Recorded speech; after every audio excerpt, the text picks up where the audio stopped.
More positive news, guys. More positive news. We want to give happy news. Because for every sad story this time of year, guys, there's a happy story. For everybody that gets taken off the roster, somebody else gets added.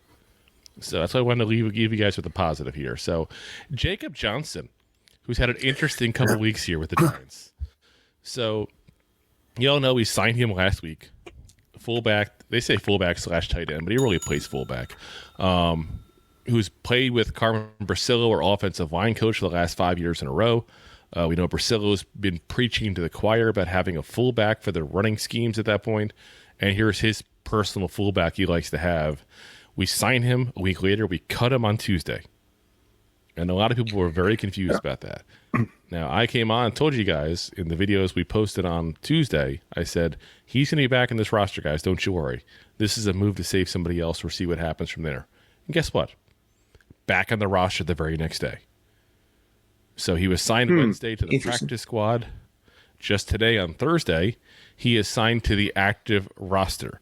Again, we have these injuries we talked about a moment ago with McKenzie, Johnson, Schlottman, Adams. So there's some roster spots. There's some guys to move up. So he has moved up, and he is now officially on the active roster. One more guy we got here on this active roster. Curtis Bolton. Not to be confused with Michael Bolton. Not sure if there's any relation whatsoever. And Michael Bolton, brother. Office Space, not the singer, of course. That's what I mean. Yeah. I love that. I was definitely going to go with singer. Deepler. So, 28 years old, 6 foot even, 228 pounds. Originally an undrafted rookie free agent of Oklahoma. Not going to see the rest of the song. Oklahoma. No. Did you just do the right stuff for New Kids on the Block? Is that what that was? I guess so, maybe. That's what it sounded like. It's okay.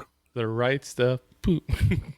Yeah, but he was mostly a special teamer with the Packers there. 28 career games overall, 16 tackles, and like I said, mostly a special teamer. I think this was a move to actually replace Matthew Adams. I think that's what this is. Again, Matthew Adams, special team guy, now on the IR, at least for the first 4 weeks.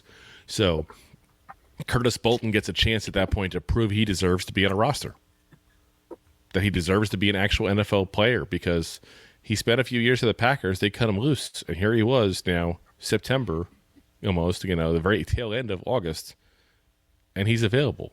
So when you're a special teamer, guys, you never know how long your career is going to be. Let's be very frank about that, because people want guys who can play defense and special teams. This is a guy who primarily is a special teamer. So when you're primarily a special teamer, unfortunately, the leash is a little bit shorter for you there. So, we'll see what Curtis has got. He's probably got 4 weeks to prove what he can do at that point. And if he doesn't prove that he's better than Matthew Adams, and Adams comes off the IR, I can already tell you what we're going to do a segment on 4 weeks from now. Yeah. It'll be Curtis Bolton getting cut and Matthew Adams coming back onto the roster. So it's probably going to be 5 weeks. Give Adams just an extra week to make sure he's fully healthy from that coming off the IR. There you go. I was being pessimistic. Yeah. If you like that clip, then you will love the full episodes too. Find us on your favorite podcast app and look for us on all your favorite social media platforms. Thanks so much. Please, I'm begging you. Please subscribe.